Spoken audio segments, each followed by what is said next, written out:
After my recent interactions online, I feel the need to add some joy back into the world, as I'm feeling a lot less positive about the social part of social media lately. I'm not angry, I'm just disappointed. So this week I watched the film Miami Connection. It's up for free on YouTube, and on IMDb it's described as a martial arts rock band goes up against a bunch of motorcycle ninjas who've tightened their grip on Florida's narco trade. Because all the way back in 1987, one crazy Korean martial artist called YK Kim had a dream. A bold dream about making a movie about motorcycle ninjas and bankrupting himself. You don't secure me at all. Jane, I want to talk to you later. Goodbye. And this movie brings me so much joy.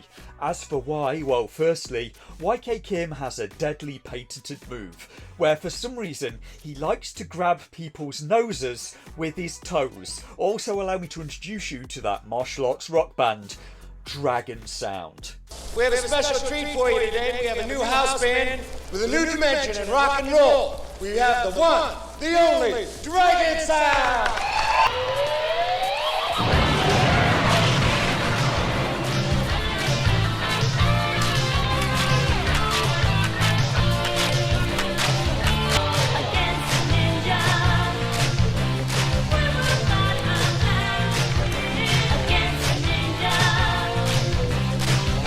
And my lord, is that some distilled 1980s right there. And the best part of that song is, okay, it may sound like some nonsense, but just you wait. Because they sing that song in the film before they've actually met any ninjas. In reality, it's actually all of the nonsense. This is YK Kim here, and I don't think he can really play the guitar, you know. He just stands on stage and waves it about, and it seems to make him happy. They really need to put some shirts on, though. And are they a new dimension in rock and roll? Are they really? Well, in truth, I haven't heard many rock tracks about ninjas before. But this film is from 1987, and Led Zeppelin released Whole Lotta Love in 1969, nice, and it somehow sounds more modern than Dragon Sound does to me. Deep Purple did Highway Star in 1972. The UK used to have some great bands, and what have we got now? What's that you say? Now the UK has Sam Smith and Britain's Got Talent. We're in such a mess. But Dragon Sound is so revoltingly catchy that sometimes when cooking, I will catch myself singing, "We will fight the battle to win against the ninja." It's just so silly, but deep down the movie has some nice features. Trying to teach people loyalty, friendship, honesty, honour, world peace, fighting ninjas, all sound moral messages, but I'm skipping ahead because the movie opens with a load of armed, salty looking dudes buying a large amount of white powder, and as the deal is going down, wham! Ninja attack.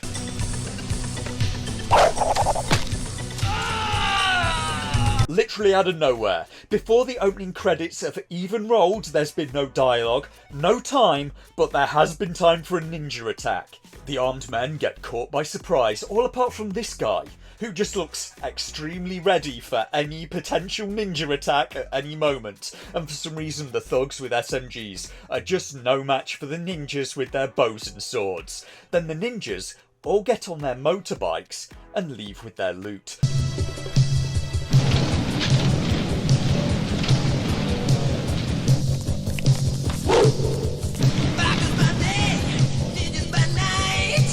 And as the opening credits play, I'm already confused, because Dragon Sound appear to be on stage singing about ninjas, with just the slight issue that in the film they haven't met any yet. And somehow Dragon Sound know what just happened with the ninja attack and the theft of the white powder, and have written a song about it that's playing as the ninja are leaving on their motorbikes. Work that out if you can. And somehow Miami is just snidered with ninjas. The whole movie is baffling in just the most charming way. Dragon Sound are a band that appear to have been hired to play their mixture of taekwondo and rock music in a club, and for some unknown reason that the film never gets into, the ninja and the organised crime gang that they work with have a real problem with Dragon Sound. They think for some reason they can't carry on their business while Miami is controlled by Dragon Sound, a Taekwondo rock band who are mostly part-time students. The leader of the street gang, Jeff, is the brother of the female singer in Dragon Sound, and YK Kim seems to have intended Dragon Sound to be this group of martial arts studs. And in this film, they just come across as so camp. They all live together and always seem to be half naked around each other. Every scene with this guy, he seems to have no shirt on and have his trousers undone. The gang leader brother is also weirdly possessive of his sister, with heavy emphasis on the weird.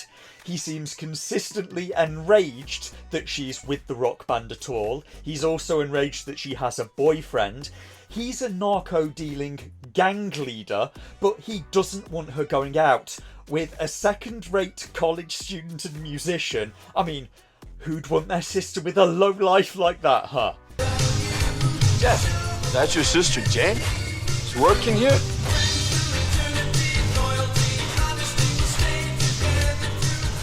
She's not supposed to be here. I don't know what she's doing here. Better watch her. And that was without the brother ever seeing the boyfriend flirting like this with his sister. After this, I maybe agree with the brother Jeff, even after he decks the boyfriend. Shut up! The sound quality of the film is very patchy in places. During this scene of the sister and the boyfriend walking, the sound of footsteps is more prominent in the scene than the dialogue is. Well, I have a brother, as a matter of fact. If it wasn't for him, I wouldn't be going to this nice school and staying in the nice dorm I'm staying in. It's really nice of him. And we start to see another major problem with the film shortly after. YK Kim really struggles with English in places. You don't scare me at all. Jane, I want to talk to you Oh. later. Goodbye. I didn't know you had a father. I thought we are all orphans. When Dragon Sound started working at the club, it turns out they replaced another band. And the other band took this so personally that they attack the club owner, who also just happens to know martial arts. Everyone in this film seems to know some martial arts. And the other band then start a vendetta to get revenge on Dragon Sound. The band somehow managed to lose the fight against the club owner, and the club owner is then not really in the film again. The film then just cuts to some flags. Meanwhile, the ninjas are doing ninja things and are for some reason still really worried about Dragon Sound. For some reason they can't take over the narco trade in Miami while this rock band is still there. I need you to get rid of them. Get my job back. If you do, I'll join up with you. It's just one thing you gotta know. They're all black belts in Taekwondo and they're pretty bad. And they could have had a scene of YK Kim chasing off a dealer or something at some point in the film. Maybe have the gang remark that this has happened a lot, because Dragon Sound just make no sense as a concept. The ninjas keep on saying how the band is getting in the way of their operation, or they can't take over while Dragon Sound is there. Meanwhile, Dragon Sound are doing nothing. They're just hanging around with the bros with not many clothes on, or driving down by the beach and catcalling women, and they really need to put some shirts on. Then all the guys go to the ocean and frolic in the water together, and for some unknown reason, there's a guy down at the beach with a placard advertising for a nudist Christian church. The fight scenes in this film are wildly variable in quality. YK Kim clearly has skill as a martial artist. This guy, not so much, but on the whole the fights are not that bad. I've seen a lot worse. There is a truly bizarre subplot about this guy who receives a letter, and for some reason the girl's boyfriend just won't give it to him. The black guy is called Jim, and he's been looking for his missing military father, and as usual this guy is walking around with no shirt and his trousers undone. It then switches to some soft music and Jim starts crying. My mother was Korean, and my father was Black American. Then YK Kim gets in on the action. I didn't know you had a father. I thought we are all orphans. And for some reason, the soundtrack at this point in the film appears to be mostly static. The other band got beat up, so now they have these realistic bandage effects, and they want to team up with the narco street gang to get rid of Dragon Sound. Also, they can get their job back playing music at the club the owner of which they all recently attacked. Makes perfect sense. It's that damn band again. Meanwhile, Dragon Sound are still doing nothing. Jim got a letter back about his missing father. Still no shirt, trousers still undone. The fights are variable in quality. Most of these attacks are falling well short, and training on a lawn with what looks like a real knife is quite a good way to have someone call the cops. The dialogue in the film continues to be brutal. I'd love to help you write that song, John, but there's no way I'm going to break any boards in that club. I don't even want us to play there anymore. Some of the members of Dragon Sound want to bring about world peace through the medium of taekwondo and seemingly man-on-man love. There's also a taekwondo chef who beats up some guys who refuse to pay in his restaurant after coming in tiny shorts. He's also then never in the film again. The street gang and Jeff then kidnap the guy from Dragon Sound who looks like he was in Hall & Oates. There's a large battle. Jim seems to turn up to fight with a plastic pipe, and Jeff, the weird brother, falls to his doom at the end of the fight. This enrages the ninjas. You will not escape the Miami Ninja! The sister seems weirdly okay with her brother getting done in. Granted, he wasn't great, but he was paying for her college, and then as Dragon Sound go out, so Jim can finally meet his missing father out of nowhere. Wham! Ninja attack. Jim gets injured.